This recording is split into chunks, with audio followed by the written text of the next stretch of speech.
What is going on, my dude? So I was kind of thinking the other day, and I was just like, man, I feel like I should be prepping people for events more. You know what I'm saying? So people don't feel like they're caught off guard as these events start to creep on them. So what I'm thinking about doing is towards the end of every month, because we're at the end of February right now. I'm like towards the end of all of these months, I think what I'm going to start doing is doing like a upcoming events that you should be looking out for, and it's probably just going to focus on what the next month is bringing, just so people are more up to date on what's going on. And I'll kind of give a light overview of all the different events. And for the next month of March, for us in the NA version of the game, we have the ANC Spring Breeze. Sorry, my bad. We have the Chaldea Boys Collection, and then we have one of the more hype events that's going to be coming on this year, and I'll explain why that's really good in just a second. For people that are wondering, hey, ZTL, why is there a Get Real, and why is there a monkey flip in the top right-hand corner? Well, you fool, I'm not gonna tell you. You just have to come out to the streams.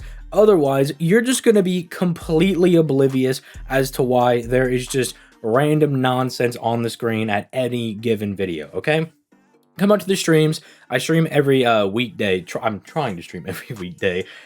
Keep in mind, your boy's a college student, and sometimes we get a little busy. So I try to stream every weekday. Sometimes I stream on the weekends if I feel like I have the spare time and I'm kind of feeling up to it, but I try to give myself the weekends off. But yeah, that's definitely something you can come peep. I love seeing you guys out there. Also, what I love seeing is a like on the video and a subscribe to the channel, because your boy's trying to hit 100K, and every bit of support is greatly appreciated. You can also help support the channel for free by going down to the link down in the description down below for LD Emulator and Loot Cakes. But with all that being said, let's just go ahead and talk about these three main events that are going to be coming to the month of March. So just go ahead and bump that. Who cares about that anymore?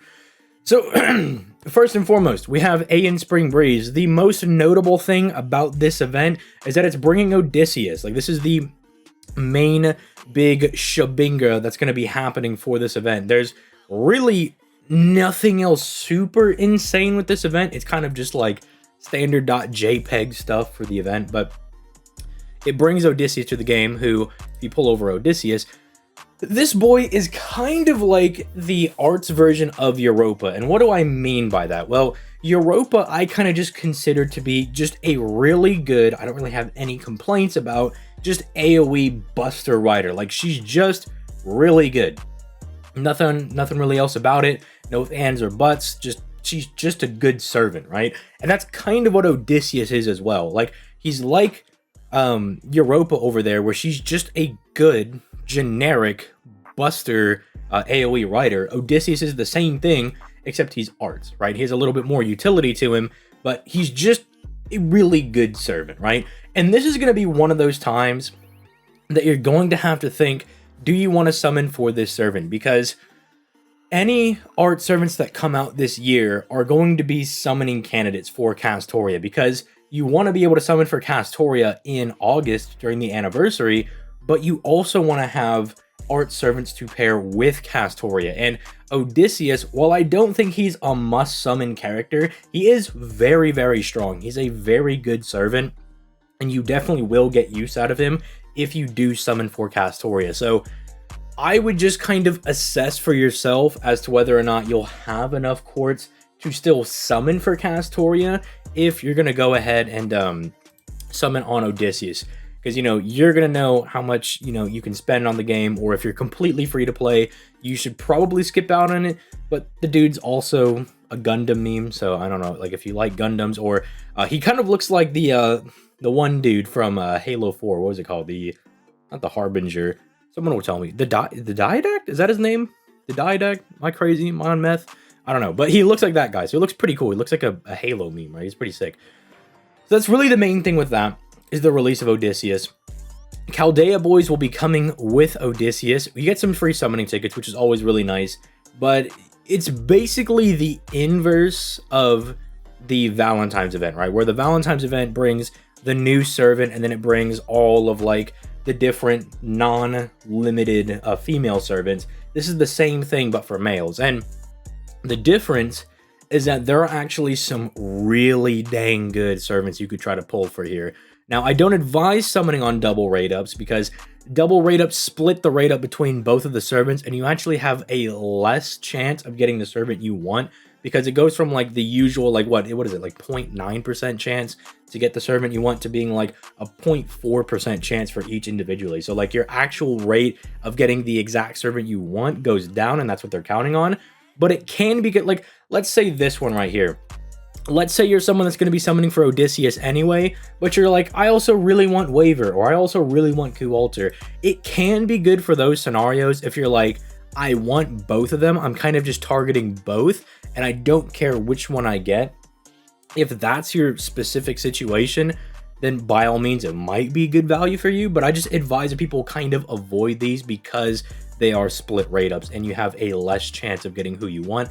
That being said, people like Coup Alter, people like Vlad, people like Waver, which I never thought I'd be saying Vlad is, you know, a targetable servant though, but like people like him, Ozymandias, and Kidu, like these are all high tier, very valuable servants. I mean, he's one of the best solo servants in the entire game. He, alongside Galatea, make just boss fights with double Castoria really easy because of how he and Galatea are built. So like, you know, you can decide if you want to summon for Galatea or Vlad, but Waver, I don't need to talk about. Waver is just Waver. Like he's just like the omni support of the game. He's just really good. Ozymandias isn't the most broken right now, but after he gets his buffs, the dude is crazy. And then Enkidu, again, also one of the best solo servants in the entire game, and also has one of the hardest hitting NPs in the entire game as well. So like, there are really good targets if you're looking at Chaldea boys and you're wanting to summon for someone like Odysseus. But yeah, aside from that, I would tell you to try to hold strong and not to summon for them, because like, if I had to point things out, it'd be like, well, Vlad, I believe, is still waiting on like the second buff to his NP. He's waiting on something, if I remember correctly. Like he's waiting on a buff and for Castoria to come out, and you can always try to summon for him later because he's a generic servant that's on like every single banner. Waver, you can get for free in like a month. I believe in April is when we should be getting it's like whatever the Musashi download campaign. It has like Musashi and all of the like random other servants that are with it, like Gilgamesh and stuff. That should come with the 5-star ticket, as long as, you know, the new FGO company's not going to be a big bully about it. Imagine they take away our free 5-star ticket, dude. Imagine the riots that would happen. But yeah, we should be getting that, so you can just pick him up for free if you really want him. Ozymandias, I would just hold out and wait for him to get his buffs. And then Enkidu, like, if you're really struggling to the point that you really need Enkidu on your box, like, Enkidu's going to be a game changer, you might just want to hold completely for Castoria if that's the state your box is in. But yeah, they're very, very strong servants. I don't advise summoning for that, but this is more like free-to-play advice. If you're someone that buys, like, the $20 pack, or you even, maybe you're a guy that like buys an $80 pack when these servants come out, this could be like a decent thing to hit, again, because Odysseus is good and you have strong servants that you can target in here. But yeah, the main thing I really wanted to talk about and kind of just get people hyped for is Apocrypha, because bump all that, like this is stupid, bro. It brings so much stuff that's like so good. First and foremost, Sieg is the free-to-play servant, and I don't know if you guys saw the free-to-play tier list I did, but Sieg's pretty high up on the tier list because he loops like a dream. Like, look at this dude's kit, if it'll pull up. This is why I use the FGO wiki. But yeah, look at him. He gives himself NP gain on top of already being an art servant, right? Oh, what is that? Already high natural NP gain on top of his, like, already good NP gain buff here. Crazy. That's insane.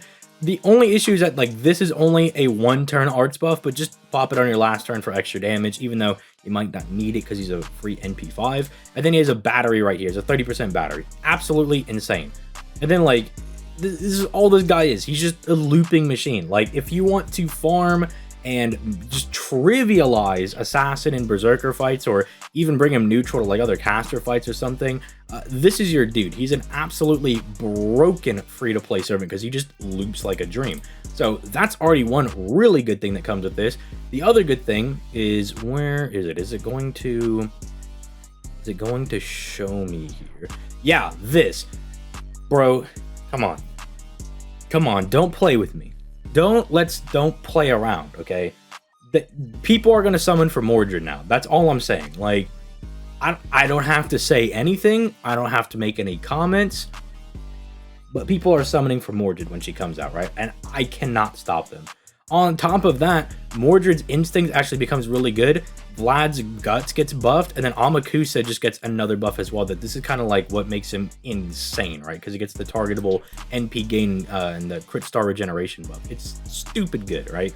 Like, so it brings a lot of that hype stuff. Like, the fact that we're getting like 3 buffs and a costume and a really good free-to-play servant is all insane. But that's not it. That's not where it ends. That's not where this gets. This is not the pinnacle, right? There are the raids. And these raids are so dummy good for getting QP. Because, like, look, dude, look at this. Are you a person that struggles with QP? There's going to be like 2 people in the comments that are like, no, I stay at consistent, maxed out QP. Well, good for you, buddy. But everyone else, myself included, are always like chatting out at 27,000 or 27 million QP and like barely ever see 100 million QP. Well, if you hit these events hard, you can get a metric butt ton of a QP, especially if you're using like the QP bonus CEs. It is so dummy good. This is like one of the hardest events I've ever farmed in my entire life because it's crazy, not only for getting event currency, but also really good for just getting a dummy amount of QP, right? It is just so good. Like, it is so insanely nice. It is so cracked because they're easy. They're not even like that particularly hard.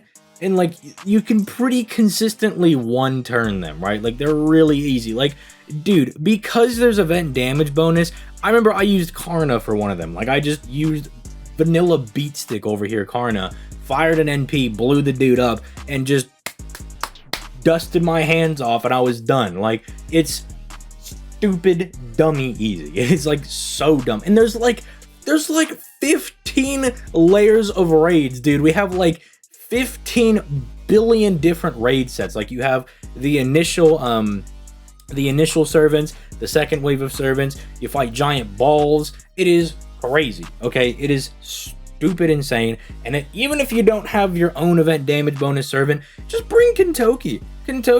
He hits really hard, and they gave him a damage mod, right? They gave him a special damage mod. Just bring a friend Kentoki. You can definitely find a friend Kentoki that has like some 50% starting charge CE, and you just wind them up, let them loose, dude. You just let them loose. He just goes in there, gets in their cheeks, obliterates them, and you call it a day. So yeah, I think this, I know I'm gassing it up, but I do think this is like the main thing to look out for in March, coming over in this next month. I think it's like the main thing that you want to just be like keeping your eye out for, because it is pretty dummy good. Like, it is a really strong event. I don't know why we're getting it like a whole month early on NA, but you know, that might just be that we're like slightly catching up with JP, which I'm always down for. I'm down for getting these things closer to the same time, because a 2-year gap is pretty ridiculous, man. Like, you can't show me Morgan and be like, you can get her in 2 years, buddy. And I'm like, dude, like, I'm more excited for Morgan coming out than like graduating college, bro. Like, that's not true, but that's not true. But you guys know the feeling, you know the vibes, where it's just like, dude, like, I gotta wait 2 years for this thing. It's crazy. But yeah, with all that being said, I hope this is very helpful for you guys in kind of generating hype and letting you guys know the depth of what's coming out next month. But with all that being said, leave a comment in the comment section down below. All that good stuff. Like, subscribe, blah, blah, blah. Standard YouTuber outro that I don't care about. Bump that. But yeah, I'm going to go ahead and get out of here. You guys have yourselves a nice day. Peace. Late, guys.